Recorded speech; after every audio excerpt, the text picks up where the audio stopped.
जब उनको टिकट ही नहीं देना था तो हमको क्यों रोके रहे? खजाने के चक्कर में हमारा ही खजाना लूट लिया।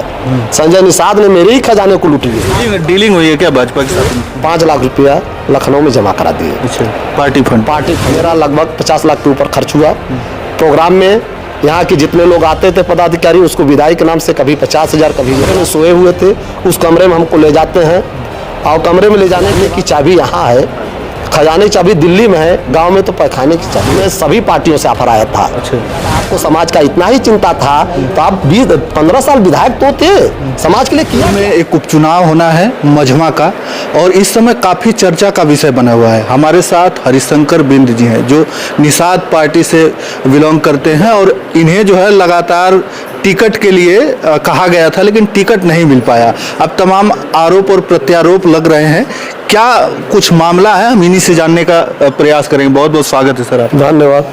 मैं सबसे पहले ये बताना चाहता हूँ आप लोगों से कि मीडिया बंधुओं से कि यह जो बात मैं कह रहा हूँ कि यह न समझे कि मैं बीजेपी के खिलाफ मैं बोल रहा हूँ। यह बीजेपी के प्रति मेरी सहानुभूति है, और वह एक लोकतांत्रिक पार्टी है और वह परिवारवाद से दूर रहती है। यह मेरा जो व्यू है व्यक्तिगत सिर्फ निषाद पार्टी के लेकर है, डॉक्टर संजय की निषाद के खिलाफ है। उनका हमने दोहरा चरित्र देखा है। इन्होंने सबसे पहले हमको दिल्ली बुलाए कि आप दिल्ली आ जाइए, निषाद पार्टी में ज्वाइन करना है। प्रदेश सचिव बाबूलाल के माध्यम से हमने वहाँ जाकर ज्वाइन गए। उन्होंने कहा 5-6 दिन के बाद आइए लखनऊ।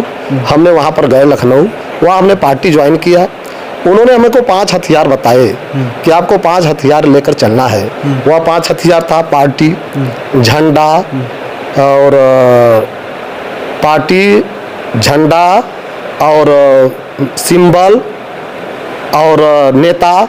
इस तरह से आपको पार्टी में काम करना होगा। हमने उनके आदेश के पालन करते हुए हमने उसको भगवान माने। जिसका फोटो आप लोग देख रहे हैं मेरे सर पर लगा हुआ है, थोड़ा दिखा दीजिए। यहाँ पर डॉक्टर संजय कुमार निषाद जी का फोटो लगा हुआ है। हाँ, जिसको मैंने अपने भगवान के रूप में स्वीकार किया कि समाज के हमारे मसीहा हैं, और हमने उनके आदेश का पालन करते हुए रात दिन मेहनत करते रहे, समाज में दौड़ते रहे और यह कैडर चलाते रहे कि संजय निषाद ही हम लोगों का भगवान है। संजय निषाद से ही हम लोगों का समाज आगे बढ़ेगा, और संजय निषाद ही एक ऐसे भगवान है जिसके वजह से हमारी समाज का विकास होगा। जनता ने हमारी बातों को मानी, जनता ने बड़ी खुश हुई, और सारे लोग यह एकजुट के यह निर्णय लिए कि हम लोग इस बार चुनाव निषाद पार्टी से लड़ेंगे।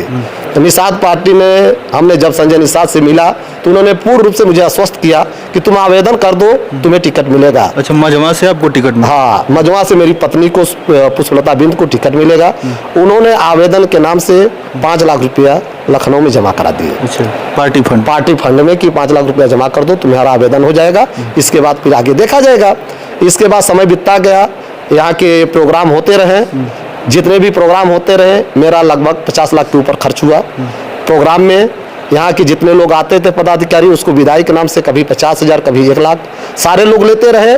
हम उन लोगों को एक मेहमान की तरह अपने ही घर में रखते थे, सेवा करते थे, और उनके हर मनोकामनाएं पूर्ण करते थे। जो भी उनकी मांगे थी हमने पूर्ण किया, और पूरी तरह से सब कुछ ठीक चल रहा था। एक दिन 18 तारीख को 12:28 पर प्रदेश अध्यक्ष ने हमको फोन किए कि माननीय महामना संजय निषाद ने आपको दिल्ली बुलाए हैं, आपका टिकट फाइनल हो गया है। अच्छा, आप वहाँ पहुँचिए। हमने तुरंत उठा और दिल्ली के लिए रवाना हुआ। फिर उनका फोन आया कि कुछ लेते जाइए। तो हम कहा कि कितना ले जाएं, वहाँ कितना लगेगा, कितना लेकर जाएं? कहीं कुछ लेते जाइए क्योंकि वहाँ पर लेना देना होगा। हम कहा ठीक है। अच्छा, वो 5 लाख के अलावा? तो हमने कहा कितना लेकर जाएं? तो हम कहा कि अब एयरपोर्ट से जाना है, बाइक से गाड़ी से जा नहीं पाएंगे, हम एयरपोर्ट से जा रहे हैं, हम अधिकतम 10 तक ले जा सकते हैं, 10 लाख रुपया हम कहा ले जा सकते हैं। और हमने वहाँ गया। जब उस रात हो गई, वहाँ पहुँचते पहुँचते तो संजय निषाद सो रहे थे। कहे कि आज नहीं मुलाकात होगी, सुबह मुलाकात होगी। सुबह हम जाते हैं, जिस कमरे में सोए हुए थे उस कमरे में हमको ले जाते हैं, और कमरे में ले जाने के बाद हमने कहा कि बाबूजी, तो कहने कि तुम्ही को टिकट फाइनल हो रहा है, तुम्हें टिकट पाओगे, आश्वस्त रहो। हमने उनके पैर को पकड़ा कि बाबूजी हम लोग महान है, आपके 3 बेटे हैं, एक बेटा हमको भी मान लो, एक बेटा हमको मान लो, और जिस तरह से आप अपने पार्टी के लिए कर रहे हैं, हम लोग रात दिन मेहनत करके इस पार्टी को आगे बढ़ाएंगे और आप ही हम लोगों के भगवान हैं। तो हंस कर कहे कि घबराओ मत, तुम्ही को टिकट मिलेगा। और 18 तारीख से 23 तारीख तक हमको वही रोके रहे। जब उनको टिकट ही नहीं देना था तो हमको क्यों रोके रहे? और उस समय हमको छोड़ा गया जब यहाँ नामांकन का अंतिम दिन था। हम उसमें क्या कर सकते हैं? और मैंने उनसे कहा कि बाबूजी हमको जाने दीजिए, घर में दिक्कत हो रही है और परेशानी। तो कहीं बताओ कि खजाने की चाबी यहाँ है, खजाने की चाबी दिल्ली में है, गांव में तो पैखाने की चाबी है। तुम खजाने की चाबी क्यों नहीं ले रहे हो? खजाने की चक्कर में हमारा ही खजाना लूट लिया। संजय निषाद ने मेरे ही खजाने को लूट लिए। कहते हैं कि खजाने की चाबी तुम्हें दिलवाएंगे और खजाने के चक्कर में हमारे खजाने को लूट लिया। और इन्होंने, इनके चरित्र समझिए, पहला इन्होंने बयान दिया कि वो मेरे बीजेपी हमारे बड़े भाई हैं, हमको 2 सीट मिलेगा। ठीक है, 2 सीट मिलेगा। इसके बाद उनका फिर पैटर्न बदलता है कि संजय निषाद ने आपके चैनल के माध्यम से हमेशा चलता रहा टीवी मीडिया पर कि हमारा 2 सीट पर अड़े। इसके बाद इनकी बयान फिर आया कि हमें सीट नहीं, जीत चाहिए। आप बताइए कौन सी जीत की बात कर रहे हैं? देश से लेकर प्रदेश तक तो उन्हीं की सरकार है ना, कौन सी जीत करके? यही मजमा जीतेंगे तभी आगे के विकास होगा। सीट नहीं, जीत नहीं, बल्कि वो अपने परिवार का विकास चाहते हैं। अपने बेटों को विधायक बनाते हैं, अपने बड़े बेटे को, अपने बेटे को सांसद बनाना चाहते हैं, अपना स्वयं मंत्री बने हुए हैं और अपने बहू को राज्य मंत्री बनाने के चक्कर में हम लोगों को बेच दिया गया है। सच्चाई यही है। मतलब आपका कहना है कि समाज को बेच रहे हैं संजय निषाद जी? समाज को ही बेच रहे हैं, सच्चाई यही है। या समाज को नहीं बेचते तो कुर्सी महत्वपूर्ण है कि समाज महत्वपूर्ण है? समाज महत्वपूर्ण है ना, कुर्सी तो नहीं है ना। कुर्सी के लालच में समाज को बेच रहे हैं। हमको क्यों परेशान किया गया? हमारे पास तो बहुत ऑप्शन थे। यदि उन्होंने एक दिन पहले हमको छोड़ दिए होते तो मैं यहाँ आकर बहुत से ऑप्शन खोज लेते, मैं चुनाव तो लड़ता। आज जनता रो रही है। इससे पहले भी आपको किसी पार्टी से ऑफर आए थे चुनाव लड़ने के लिए? हाँ, हमें सभी पार्टियों से ऑफर आया था। अच्छा। हमें भाजपा के लोग भी संपर्क किए थे और सपा के लोग भी संपर्क किए थे, बसपा के भी लोग संपर्क किए थे। तो फिर निषाद पार्टी से ही आपको क्यों लड़ना था? इसलिए लड़ना था कि वो मेरे मसीहा थे, हम उनको भगवान मानते थे कि ये मेरी पार्टी है, मेरे समाज की पार्टी है। हमने सारे ऑफर को ठुकरा दिया। सच्चाई यही है। जरूरत पड़ेगी तो मेरे पास वो साक्ष्य भी है, मैं दिखा दूंगा कौन कितने लोग हमसे बात किए हैं। अच्छा, वो 5 लाख के अलावा और कितना लेके गए थे? 10 लाख वहां दिए थे और 5 लाख यहाँ, 15 लाख रुपए और लगभग 50 लाख रुपया मेरा यहाँ खर्च हुआ है। मतलब जिस समाज की सेवा करने के लिए आप टिकट मांगने के लिए गए थे, तो उस समाज की सेवा करने के लिए पैसा देना पड़ता है? नहीं, सेवा का पार्टी, हमको लगा कि पार्टी इतनी बड़ी पार्टी है, चलाने के लिए फंड में कुछ करना होगा। हम अपने कहा कि ठीक है बाबूजी, जो आप आदेश करेंगे। हम 15 लाख की ही बात नहीं थी, हम कहा जो भी आप आदेश करेंगे हम अब आके आदेश को ठुकराएंगे नहीं, लेकिन हमको टिकट दीजिए जिससे हम अपना समाज के विकास कर सकूं, समाज के लिए कुछ कर सकूं। हमारा सिर्फ मनसा है। आप तो मेरे घर पर आए हैं, देख ही रहे हैं। हमको ये नहीं है कि मैं राजनीति में आकर पैसा कमाना। आप एक छोटे से हम गांव के प्रधान हैं, आप पता कर लीजिए मेरे गांव में घूमकर, हर लड़की की शादी में मैं 21,000 रुपया देता हूं। मेरा ये चैलेंज था, या मेरा हर मीटिंग में मैं भरोसा करता था, कहता था कि यदि मैं चुनाव जीतूंगा तो हर लड़की की शादी में, मैं असहाय लड़की की, जो भी लड़की की शादी होगी, मैं 21,000 हर समाज। लोग बड़े बड़े नेता हैं, कहते हैं कि अरबपति हैं, करोड़पति हैं, सभी समाज के लोग लड़ रहे हैं, आप देख ही रहे हैं। लेकिन किसी के मुंह में इतनी ताकत नहीं है कि यह बोल सके कि हम समाज के लिए करूंगा।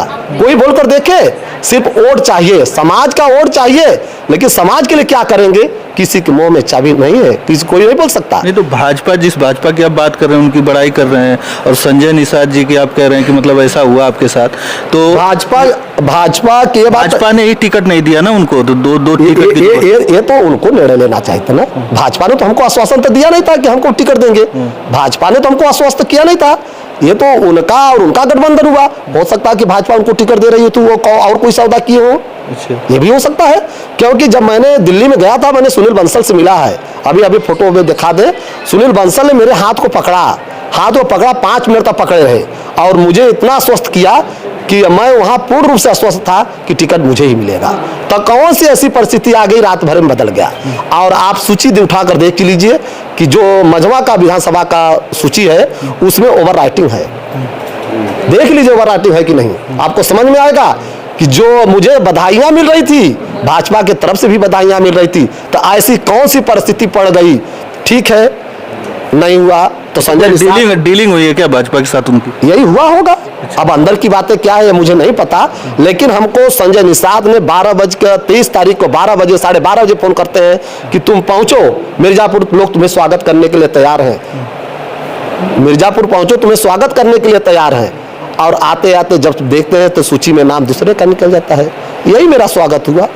और जब मैं संपर्क करने की कोशिश किया गया तो लोग कोई फोन उठाने की कोशिश नहीं किए। आपको टिकट नहीं मिला है, आपको बहुत लोग चाहने वाले होंगे, समाज के लोग भी होंगे, अब क्या इसका असर इस चुनाव में देखने को मिलेगा? अब तो मैं यही कहना चाहता हूँ कि जो मेरे साथ छल किया है उसको उसी तरह से जवाब मिलना चाहिए। संजय निषाद ने मेरे साथ छल किया है तो संजय निषाद को उसको जवाब जनता जरूर देगी। और मुझे पार्टी के लेकर, मुझे किसी के समर्थन में नहीं आना है और न मैं किसी पार्टी का समर्थन कर रहा हूँ और न मुझे किसी पार्टी से मतलब है। आज मैं निषाद पार्टी में था लेकिन इस समय नहीं हूँ। इसलिए नहीं हूँ कि उन्होंने वो राष्ट्रीय अध्यक्ष मेरे साथ धोखा दिया है। और मैं किसी पार्टी का सदस्य नहीं हूं और न किसी पार्टी का मैं वकालत करने आया हूं और न किसी समर्थन में बोलना चाहता हूं। मैं किसी भी पार्टी का समर्थन नहीं कर रहा हूं। अब जो आगे का भविष्य मेरा होगा, जो मेरे समर्थक हैं, जो मेरे लोग हैं, अब आगे बैठक करेंगे, हम लोग बात करेंगे आपस में, जो निर्णय होगा तो आगे करेंगे। मतलब इस चुनाव में किसी को सपोर्ट नहीं कर रहे? किसी को कोई सपोर्ट नहीं, किसी से बात नहीं हो पाई? कोई बात नहीं, कोई बात करने की कोशिश तो बहुत लोग फोन किए हैं आज सुबह, लेकिन हम किसी पार्टी को सपोर्ट नहीं करेंगे। अच्छा, समाजवादी पार्टी ने डॉक्टर रमेश बिंद की बेटी जो ज्योति बिंद को टिकट दिया है, तो क्या उन लोगों से भी आपकी बातें हुई है कुछ ऐसा कि नहीं हमें सपोर्ट बात करने की कोशिश की है? आज सुबह फोन आया था लेकिन मैंने सीधा कहा कि यदि आपको समाज का इतना ही चिंता था तो आप 15 साल विधायक तो थे, समाज के लिए किया क्या? आप भी तो वही काम करते हैं। संजय निषाद ने दूसरा हथियार अपनाया, आपने दूसरा हथियार अपनाया, आप भी तो वही काम किए हैं। आप समाज के लिए क्या किए हैं? आपका तो यही पैसा है। यदि मान लीजिए पुष्पलता बिंद घूम रही थी तो इनको अपने बेटी को उतारने का क्या उचित था? सपा से उनको टिकट लेने का क्या उचित था? मैं रमेश बिंद के बारे में बताना चाहता हूं कि इन्होंने चुनाव से हारने के बाद मुझे बुलाए अपने कमरे पर कि ये बताओ कि चुनाव तुम लड़ोगे कि नहीं। वहां कम से कम 50 समर्थक थे। इन्होंने मुझे कहा कि मैं चुनाव नहीं लड़ूंगा और तुम चुनाव लड़ो, निषाद पार्टी में जाओ, टिकट ले लो और तुम्हें कोई समर्थन करेंगे। लेकिन इनका भी वही दोहरा चरित्र है। इन्होंने भी कुछ ही दिन के बाद अपने बेटी को चुनाव लड़ाने का ऐलान कर दिए। इसका मतलब है कि जितने भी नेता हैं ये सिर्फ परिवारवाद की बात करते हैं। मैं बधाई देता हूं बीजेपी को, कम से कम वहां परिवारवाद तो नहीं है। ये लोग तो सिर्फ परिवारवाद की बात करते हैं। क्या जरूरी है कि समाज का और कोई बेटा चुनाव ना लड़े? राजेंद्र एस बिंद लड़ रहे थे, उनका टिकट काट दिया गया। अब उनकी बेटी की पारी आ गई और उनके नाथ की पारी आएगी। मतलब सिर्फ रमेश बिंद ही चुनाव लड़ेंगे? क्यों? मैं समाज से पूछना चाहता हूं, वही एक नेता है, हम लोग लड़ने लायक नहीं है? उनको मेरा समर्थन करना चाहिए। हम तो उनको समर्थन किए ना, जब जब चुनाव लगे हम लोग धन मन धन से लगे थे। लेकिन उन्होंने मेरे साथ क्या किया? उन्होंने तो मेरे साथ यही किया ना। और एक बात मैं नहीं कर रहा हूं, उनके साथ उन्होंने दिल्ली जाते समय अपने आदमी को भी भेजे थे कि आप डॉक्टर संजय निषाद से मिल लो और तुम्हारा ही समर्थन करेंगे। लेकिन फिर उनका दोहरा चरित्र आ गया। यही है सच्चाई। और हम ये जो प्रेस कॉन्फ्रेंस बुलाए हैं, सिर्फ जो प्रेस कॉन्फ्रेंस बुलाए हैं, मेरा सिर्फ मकसद एक ही है, सिर्फ मेरा मकसद एक ही है, मेरा मकसद एक ही है कि जो मेरे पीड़ा है, मेरी जनता, आप ही मीडिया है, आप ही के द्वारा जनता जानेगी मेरे दर्द क्या है। ये लोग जाने, जनता जाने कि हमें कहाँ से हम जनता के साथ क्या किए हैं। आप लोग देखे होंगे जितनी भी प्रोग्राम होते रहे मझवा विधानसभा में, सारे प्रोग्राम के खर्च मेरे द्वारा किया जा रहा था। और जितनी भी मददें थी, सब लोग विधायक संसद है ना, लोग अरबपति करोड़पति हैं, लेकिन कोई 1 रुपए की मदद नहीं करता। जनता की सेवा करने की बात जब आती है ना, तब सब समझ में आ जाता है। लेकिन वो लोग समाज सेवा नहीं करने आए हैं, बल्कि उस समाज के नाम से लूटने का काम कर रहे हैं। मैं यही कहना चाहता हूँ। चलिए, बहुत बहुत धन्यवाद हमारे साथ जुड़े थे। और तमाम जो बातें कर रहे हैं, जो संजय निषाद जी हैं, निषाद पार्टी के राष्ट्रीय अध्यक्ष, उनको लेकर तमाम बड़े बड़े आरोप लगाए जा रहे हैं। अब इसमें कितनी सच्चाई है, क्या है, वो तो आने वाला वक्त बताएगा। लेकिन फिलहाल में जो मझवा का उपचुनाव हो रहा है, उसमें एक बहुत नया मोड़ और बहुत बड़ा मोड़ आ गया है। हालांकि अब क्या होने वाला है, कौन पार्टी यहाँ से जीत कर अपना परचम लहराती है, वो तो देखने वाली बात होगी। तब तक के लिए बस इस वीडियो में इतना ही। धन्यवाद।